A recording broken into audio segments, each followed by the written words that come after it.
बिहार में लगातार लोकसभा चुनाव के उम्मीदवारों की घोषणा हो रही है। आरजेडी सुप्रीमो लालू प्रसाद यादव ने अपने उम्मीदवारों को जिस तरह सिंबल दिया उससे कांग्रेस कहीं ना कहीं नाराज है और आज महागठबंधन खेमे में बड़ी हलचल रहने वाली है क्योंकि तेजस्वी यादव आज शाम ही पटना से दिल्ली के लिए रवाना होंगे और चर्चा ये है कि तेजस्वी यादव दिल्ली में कांग्रेस के सीनियर नेताओं से मुलाकात कर सकते हैं और जो 6 सीटें ऑफर की जा रही हैं आरजेडी की तरफ से उससे आगे की बातचीत कांग्रेस उनसे आज कर सकती है।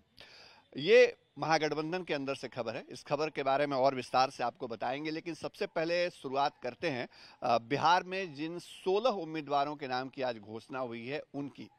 दरअसल एनडीए खेमे में जो सीट बंटवारे का फॉर्मूला तय हुआ था उसमें बीजेपी के पाले में 17 सीटें गई थी, जेडीयू के पाले में 16, चिराग पासवान के हिस्से में 5 सीटें और उपेंद्र कुशवाहा और जीतन राम मांझी को एक एक सीट मिली थी।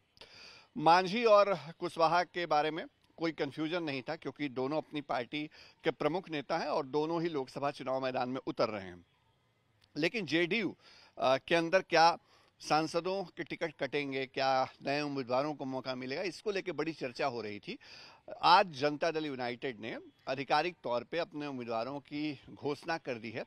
पार्टी के राष्ट्रीय उपाध्यक्ष वशिष्ठ नारायण सिंह ने प्रदेश कार्यालय में एक प्रेस कॉन्फ्रेंस के दौरान 16 उम्मीदवारों की जो लिस्ट जारी की है उसमें ज्यादातर उम्मीदवार पुराने हैं, सिटिंग सांसद हैं और उन्हीं को मौका दिया गया है।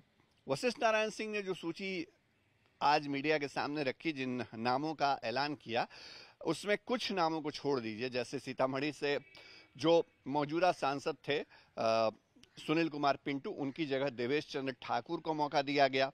इसी तरह आप शिवहर सीट जो इस वक्त बीजेपी के पाले से आई थी जेडीयू के अंदर, उस सीट पर लवली आनंद, जिनके बारे में कहा गया था जब वो ज्वाइन कर रही थी जेडीयू कि लवली आनंद ही उम्मीदवार होंगी यहां से, तो लवली आनंद को ही वहां से मौका दिया गया है। सिवान एक ऐसी सीट है जहां से कविता सिंह पहले सिटिंग सांसद थी लेकिन उनकी जगह विजय लक्ष्मी को उम्मीदवार बनाया गया है और हमने ये खबर आपको बताई थी सूत्रों के हवाले से कि वहां से उम्मीदवार चेंज हो सकता है। तो कुल 3 उम्मीदवारों में बदलाव किया गया है, सीतामढ़ी, शिवहर, इसके अलावे जो सिवान के सीट है उस पर।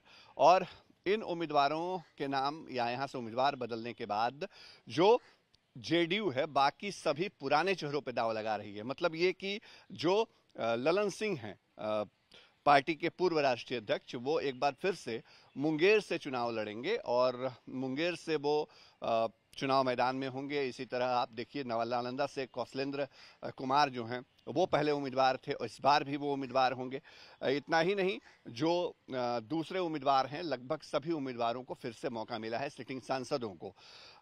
जेडीयू के अंदर चुनाव को लेकर के उम्मीदवारों के नाम का ऐलान हो गया है, लेकिन बीजेपी में अभी भी सस्पेंस बना हुआ है। केंद्रीय चुनाव समिति की कल दिल्ली में बैठक हुई थी शाम में, यूपी और बाकी उड़ीसा और कई जगह के उम्मीदवारों के नाम पर चर्चा हुई, लेकिन बिहार को लेकर सस्पेंस बना हुआ है और चर्चा ये है कि बिहार जो है उसमें क्या वाकई आज उम्मीदवारों के नाम पर घोषणा हो जाएगी। बिहार में क्या वाकई उसी तरीके से सिटिंग सांसदों को मौका मिलेगा जैसे जेडीयू ने दिया है, या यहाँ कुछ सांसदों का टिकट कटेगा, इस पर सस्पेंस अभी बना हुआ है। कुछ नई सीटें भी हैं, वहाँ कैसे एडजस्टमेंट होगा उसको लेकर के चर्चा हो रही है, उसको लेकर के कयास जो हैं वो लग रहे हैं। लेकिन ये माना जा रहा है कि बीजेपी भी अब जल्द ही अपने उम्मीदवारों की लिस्ट जारी कर सकती है। जो बिहार से उसके उम्मीदवार हैं 17 सीटों के लिए, उन सीटों पे चिराग पासवान भी अपने पत्ते खोलेंगे। वहां पर लगभग 2 उम्मीदवारों को उन्होंने तय कर लिया है। एक तो ये कि चिराग पासवान हाजीपुर से लड़ेंगे, दूसरा ये कि जो अरुण भारती हैं चिराग पासवान के ही बहनोई हैं, वो जमुई से कैंडिडेट होंगे, ये वहां के सूत्र बता रहे हैं। 3 उम्मीदवारों पर फैसला अभी उनको करना है। इसमें जो पुराने चेहरे हैं वो भी क्या दावेदारी में हैं, जिनकी वापसी हुई थी, क्या चिराग पासवान ने उनको एडजस्ट किया है, इसको लेकर के चर्चा होगी। लेकिन हाँ, वहाँ भी सस्पेंस है। अब महागठबंधन खेमे की बात करते हैं। महागठबंधन खेमे के अंदर कांग्रेस के लिए बड़ी असहज स्थिति है। कांग्रेस जो पहले लगभग 1 दर्जन सीटों पर दावा कर रही थी, उस कांग्रेस को लालू यादव और तेजस्वी यादव ने लगभग 6 सीटों पर निपटाने के कगार पर लाके खड़ा कर दिया है।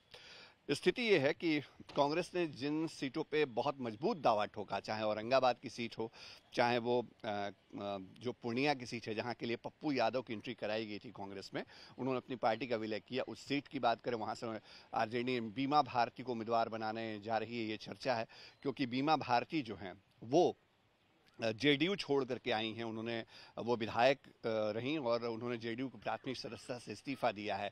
तो वहाँ पेच फंसा हुआ है। जो सीटें ऑफर की जा रही हैं कांग्रेस को, 6 सीटें, उसके बारे में जो सूत्र बता रहे हैं वो कहते हैं कि सासाराम की सीट, इसके अलावे जो गोपालगंज की सीट है, जो पटना साहिब की सीट है, ये सीटें जो हैं वो ऑफर की जा रही हैं। कुल 6 सीटें हैं, लेकिन अभी उस पर अंतिम ऐलान भी नहीं हुआ है। तो कांग्रेस के पसीने छूट रहे हैं आरजेडी की रणनीति के कारण। तो वहीं दूसरी तरफ जो एनडीए है उसमें एक एक करके लिस्ट जारी हो रही है। देखना होगा कि कब तक जो फोटो फिनिश वाली स्थिति होती है उम्मीदवारों के नाम पर वो हो जाती है महागठबंधन के अंदर और एनडीए के अंदर भी, क्योंकि बीजेपी के उम्मीदवारों की लिस्ट का इंतजार है। सहयोगी कैमरा पर्सन नदीम आलम के साथ शशि भूषण, चुनाव आज तक, पटना।